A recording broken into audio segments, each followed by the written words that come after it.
Blood stained the handkerchief as Amos Carter coughed, quickly tucking it away before his twin sons entered the modest living room of their home in Oakridge, Tennessee. At 58, the retired black soldier felt his health slipping, but his sons' futures were his priority. Benjamin and Samuel, 17 and brimming with ambition, dreamed of attending the prestigious Summit Military Academy. That night, after they slept, Amos's gaze lingered on his medals: Distinguished Service Cross, Bronze Star, Purple Heart, each a relic of battles fought long ago. By dawn, his decision was firm. At Morgan's pawn shop, the owner, Mr. Ellis, raised an eyebrow as Amos placed the velvet box on the counter. "These real?" he asked, lifting the Distinguished Service Cross with reverence. "As real as the scars they came with," Amos replied. "The money would cover the academy fees, with a small buffer for emergencies." Benjamin and Samuel would never know their father's greatest act of heroism wasn't on a battlefield, but in this quiet Oakridge shop, where he traded his honored past for their future. The medals hung on the faded wall of Amos Carter's living room, glinting against the peeling paint. Each was a chapter of his life, forged in bronze, silver, and ribbon. The Distinguished Service Cross caught the last rays of sunset through a cracked window, casting fractured beams across the worn hardwood floor. Amos ran a calloused hand over his close-cropped gray hair, sinking into his threadbare armchair. At 58, his body bore the toll of wars abroad and struggles at home. Outside, Oakridge hummed with its evening rhythm, neighbors chatting, kids playing, oblivious to the battle raging in the old soldier's mind. "Dad, we're home!" twin voices called from the front door, followed by the thud of backpacks. Amos sat up, his weathered face softening. His sons always brought light to the room. Benjamin and Samuel Carter, 17, and identical in their tall frames and warm brown skin, filled the doorway. Benjamin stood military straight, his movements precise and calculated, while Samuel bounced on his heels, eyes darting with restless energy. "Coach said I crushed the obstacle course record," Samuel announced, sprawling on the couch. "Beat it by 14 seconds. Benjamin leaned against the wall, arms crossed. "He also said you nearly broke your neck on the rope climb," he added dryly. Samuel grinned. "Dad, you should have seen the recruiter today. Major Reynolds. Guy had more medals than a parade float." Amos chuckled, his deep voice warm. "That's so?" Benjamin's tone grew serious. "He talked about Summit Military Academy, said we've got what it takes." Amos's smile held, but his chest tightened. Summit in upstate New York was elite and expensive. "It's the top officer training program in the country," Benjamin continued, his voice measured but tinged with excitement. "Top graduates get fast-tracked to West Point or Annapolis." Samuel jumped in, unable to contain himself. "Reynolds mentioned a summer prep course that'd give us an edge. Only thing is," he glanced at Benjamin, hesitating, "the fees are pretty high." Amos nodded, already doing mental calculations. His VA pension barely covered bills, groceries, and the leaky roof that needed fixing before winter. His truck was running on fumes and duct tape. "We'll figure it out," he said firmly. "Your futures come first." That night, after the boys went to bed, Amos pulled an old DVD from a closet shelf. The grainy footage flickered to life on the small TV, showing young soldiers in desert fatigues, joking under a scorching sun. A younger Amos appeared, arm around a comrade. "Here's Carter, our squad's hero," a voice narrated from behind the camera. "Just pulled Jenkins out of a firefight and won't shut up about it." Young Amos smirked, tossing a mock salute. The older Amos watched silently, his fingers tracing the outline of the Distinguished Service Cross on the wall. That mission had cost Jenkins' life, along with 3 others. The medal came with nightmares that still woke him in the dead of night. A coughing fit seized him suddenly, doubling him over. When he pulled his hand away, spots of blood stained his palm. He wiped it quickly on his pants, a grim ritual. The VA clinic doctor had been clear last month. His untreated bronchitis was worsening, possibly developing into something more serious. Tests were needed, but Amos had nodded, taken the referral paper, and stuffed it into his glove compartment. The boys came first, always had. The bank teller, a young woman with kind eyes, slid Amos's loan application back across the desk. "I'm sorry, Mr. Carter. With your current income and credit history, we can't approve this." Her gaze flickered to the folder where his military discharge papers were visible. "Thank you for your service, sir." Amos nodded stiffly, gathering his papers. He'd expected this. 3 banks in 2 days had given him the same answer. Outside, he sat in his truck, staring at the application forms for Summit Military Academy. The summer prep program was $5,200 per student. The application and testing fees, another $600 each. Then there would be uniforms, travel expenses, books. His eyes drifted to the glove compartment where the VA referral lay ignored. Another cough rattled through him, leaving a metallic taste in his mouth. That evening, he watched his sons at the dinner table, heads bent over Summit brochures. They were good boys, strong, smart, and most importantly, they had each other. Whatever they faced in life, they wouldn't face it alone. "Dad, you okay?" Benjamin asked, his observant eyes catching a shadow in Amos's expression. "Just proud," Amos answered, forcing a smile. "You boys are going places I never could." The next morning after the twins left for school, Amos carefully removed each medal from the wall. The Distinguished Service Cross, Bronze Star, Purple Heart, and Army Commendation medals were placed gently in a velvet-lined box. His fingers lingered over the cross. The citation came back to him, for gallantry in action against an opposing armed force. They didn't mention how scared he'd been, how his hands had shaken as he dragged Jenkins to cover, bullets kicking up dirt around them, or how Jenkins had died anyway, whispering his daughter's name. Amos closed the box with a decisive click. Morgan's pawn shop was quiet that Thursday morning. Ellis, behind the counter, examined the medals with unexpected reverence. "You sure about this, Carter?" he asked, lifting the cross. Amos's jaw tightened. "How much?" Ellis named a figure, fair, but short of what Amos needed. After negotiation and the addition of his grandfather's pocket watch, they settled on a sum that would cover the academy costs with a small margin for emergencies. "I'll keep them safe," Ellis promised as Amos turned to leave. "If you ever want them back." Amos nodded without turning around. They both knew he wouldn't be back. That night, he told the twins a carefully constructed story about a military foundation that supported veterans' children. Their faces lit up with excitement and relief. "See, I told you it'd work out," Samuel exclaimed, punching Benjamin's arm. "When can we apply for the prep program?" Benjamin asked, always focused on the next steps. "Checks are already sent," Amos answered. "You boys just focus on being ready." The next few weeks passed in a blur of preparations. Amos helped them study for the entrance exams, staying up late despite the increasing frequency of his coughing fits. He drove them to physical training sessions, beaming with pride as they outran and outmaneuvered recruits years older. On the morning of their departure, the bus station was crowded with families saying goodbye to young men and women in crisp uniforms. "You've got everything?"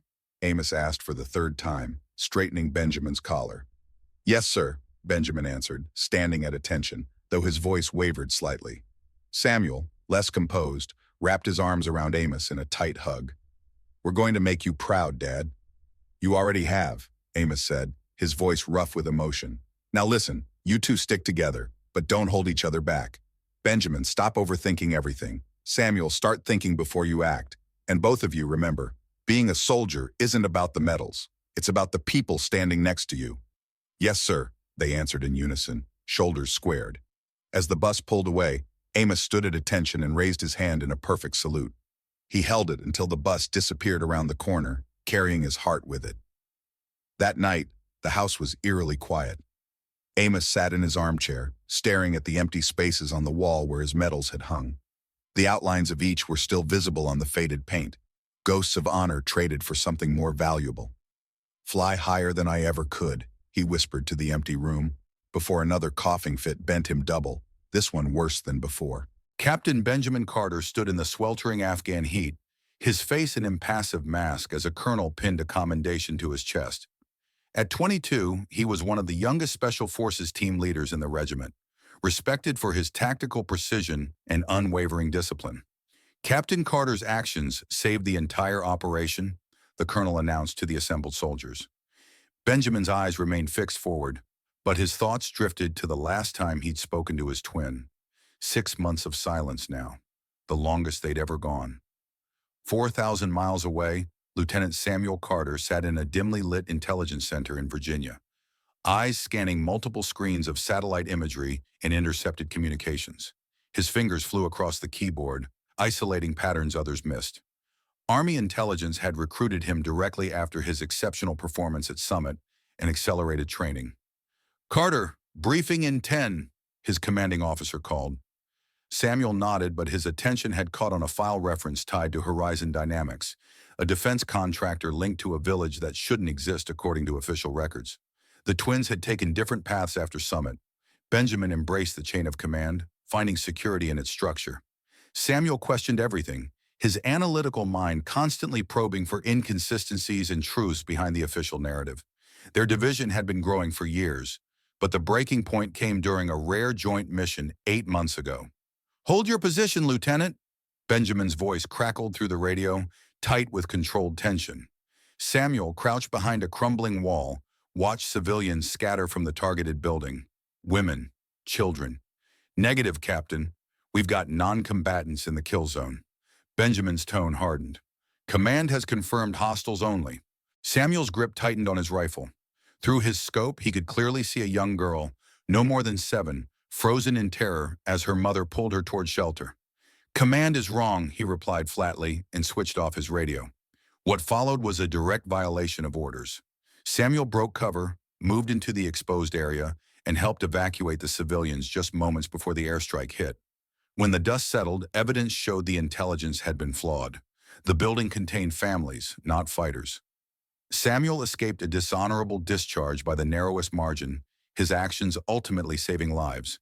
But the official report called it a dangerous breach of protocol. Benjamin, who had maintained his position as ordered, hadn't spoken in his brother's defense at the inquiry. "You abandoned the mission," Benjamin said afterward, fury and disappointment warring in his eyes. "You abandoned me." Samuel's response was equally cutting.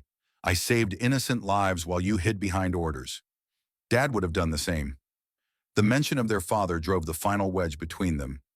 Back in Oakridge, Amos Carter sat on his front porch, showing 14-year-old Isaiah Reed how to sand down a wooden hawk. "Steady strokes, son," he instructed, his voice raspier than it had been 5 years ago. Isaiah nodded earnestly, his young face set in concentration. The boy had started coming around 3 years ago after his father, a Marine, died in a training accident. Amos recognized the lost look in his eyes, the same one he'd seen in the mirror after coming home from war. "Mr. Carter, did you really get a Distinguished Service Cross?" Isaiah asked, not looking up from his work. Amos's hand stilled momentarily. "Who told you that?" "My mom said you were a hero, said you saved a bunch of guys in your unit." Amos resumed his work, carefully shaping the hawk's wing. "The real heroes don't come home, Isaiah. Remember that." Later that afternoon, Amos collapsed while bringing in firewood. The neighbor, Mrs. Larson, found him and called an ambulance despite his protests. At Oakridge General, the diagnosis was both expected and devastating. Early-stage lung cancer, likely exacerbated by exposure to burn pits during his service. "With treatment, your prognosis could be good," the doctor explained, flipping through his chart, "though I'm concerned about how long you've been ignoring symptoms." Amos nodded absently, thinking not of his health but of his sons. The last letter he'd sent them had been returned unopened. They were focused on their careers, proving themselves. His illness would only be a distraction. "I'll think about it," he told the doctor, with no intention of doing so. Samuel stood at rigid attention as a general pinned a meritorious service medal to his chest. The ceremony was small, subdued, unlike the public recognition Benjamin had received for his combat decoration. "Your intelligence work saved American lives, Lieutenant," the general said, though the specifics remained classified. Samuel nodded, accepting the honor while feeling strangely hollow. The medal should have meant something, would have if his father or brother had been there to see it. That night he stared at a blank email he'd started to his father a dozen times, closing the laptop without sending anything. Meanwhile, Benjamin stood on a stage at the Pentagon, receiving a Distinguished Service Medal from the Joint Chiefs themselves. Cameras flashed as he saluted sharply, the epitome of military bearing. "Captain Carter represents the future of our armed forces," the general announced. As the ceremony concluded, Benjamin found himself searching the crowd, half expecting to see his father's proud face or his brother's familiar smile. The absence left an unexpected ache. Neither twin knew that across the country, Amos sat alone in his small house, recording separate video messages for each of them. His frame was thinner now, his once powerful shoulders slightly hunched. "Benjamin," he said to the camera, his voice steady despite the effort it cost him. "You always were the careful one, planning every step." He paused, fighting back a cough. I'm proud of the leader you've become. But remember, there's a difference between following orders and following your conscience." Later, he recorded a message for Samuel. "Sammy, you came into this world raising hell, and I suspect you'll leave it the same way." A smile crinkled his eyes. "Your heart's your strength, son. But learn to balance that fire with your brother's ice. You're stronger together." He hesitated, considering whether to tell them about the medals, the pawn shop, or his illness. In the end, he decided against it. Some truths were burdens they didn't need. Instead, he shared a story he'd never told, about his distinguished Service Cross mission, disobeying a direct order to retreat when he saw a chance to save his trapped unit. The Army had quietly covered up his insubordination because the mission succeeded, and he'd accepted a quiet discharge to protect his commanding officer, who had a family depending on his pension. "Sometimes the bravest thing a soldier can do isn't charging into battle," he concluded, his voice hoarse. "Sometimes it's walking away from recognition to protect something more important." The red light on the camera blinked as the recording ended. Amos slumped back, exhausted. Outside, the first snow of winter fell, covering Oakridge in a pristine blanket. In their separate corners of the world, Benjamin and Samuel stood at attention, wearing identical medals on different uniforms, neither aware that the greatest honor their father had earned now sat in a pawn shop drawer, sacrificed for their future. Samuel's government-issued laptop hummed softly in his apartment at 3 a.m. What had started as routine intelligence analysis led him down a rabbit hole. "Operation Nightfall," he whispered, staring at an encrypted file tied to Horizon Dynamics. The dates aligned with his father's final deployment, one he never discussed. With a deep breath, Samuel initiated a decryption sequence he'd designed. The screen flashed, revealing redacted mission reports, photos of a ruined village in North Africa, and a list of operatives, including Carter. Dawn was breaking when Samuel stepped away from the computer. The pieces didn't fully connect, but Nightfall had violated international law, and someone had buried it. He needed someone with Pentagon access. He needed his brother. Benjamin's Arlington apartment was pristine, a stark contrast to Samuel's chaotic space. When Samuel's number flashed on his phone at 7 a.m., Benjamin hesitated. 6 months of silence. Against his better judgment, he answered, "This is Captain Carter." "Ben, it's me. I need to talk about Dad. Operation Nightfall." Benjamin stiffened. "This isn't a secure line, Sam. Whatever you found, leave it alone." Samuel's voice tightened. "I found the truth. Dad's unit was involved in something big. Covered up. Horizon Dynamics is tied to it." Benjamin's tone hardened. "You're chasing ghosts. It'll cost you everything." The line went dead. Samuel's apartment door was ajar when he returned from a run. He drew his sidearm, moving silently. Nothing was disturbed until he reached his office. Taped to the monitor was a photo of his father's unit, with the words, "Some secrets stay buried." His phone rang, startling him. "Ava Thompson, Lieutenant Carter," a woman's voice said. "We need to talk about Amos Carter and Nightfall. National Mall, Lincoln Memorial, 1400 hours. Come alone." The line went dead. By morning, Samuel learned Ava, now a DoD deputy director, had served in his father's unit during Nightfall. At the Lincoln Memorial, Samuel spotted Ava, a tall woman in her 50s with silver-streaked hair, feeding pigeons. "Lieutenant," she acknowledged. "Nightfall was supposed to be a scientist extraction," she said, tossing breadcrumbs. "Instead, we found a village of test subjects, civilians used for biological weapons experiments. Orders came to eliminate all evidence, including witnesses." Samuel's breath caught. "They ordered you to kill them." Ava nodded. "Your father refused. He evacuated those people against orders. Horizon Dynamics buried it, and Amos took the fall for my mistake, a tactical error that cost lives." She handed him a flash drive. "This has everything I've gathered. Use it wisely." 3 days later, Ava vanished, her car found abandoned. Samuel shared this with Benjamin, who admitted finding falsified Nightfall reports. "They threatened our academy applications to silence Dad," Benjamin revealed. At Oakridge General, Amos was admitted in critical condition. The twins rushed to him, learning of his stage 4 lung cancer. "Why didn't you tell us?" Samuel asked. "You had your battles," Amos whispered. They confessed knowing about Nightfall. "You're in danger," he warned before a nurse intervened. Isaiah, at the hospital, admitted leaking Amos's confession video to the press after finding it on his phone. News exploded. Hero soldier silenced for saving lives. Veterans gathered outside, holding vigils. Ava's testimony surfaced online, exposing Nightfall's atrocities. Senator William Holt, linked to the mission, faced scrutiny as denials crumbled. Horizon Dynamics issued a denial, but public outrage grew. Amos, briefly lucid, saw his sons in uniform. "The world knows, Dad," Samuel said. "They're honoring you." Amos smiled weakly. "Worth it for you boys."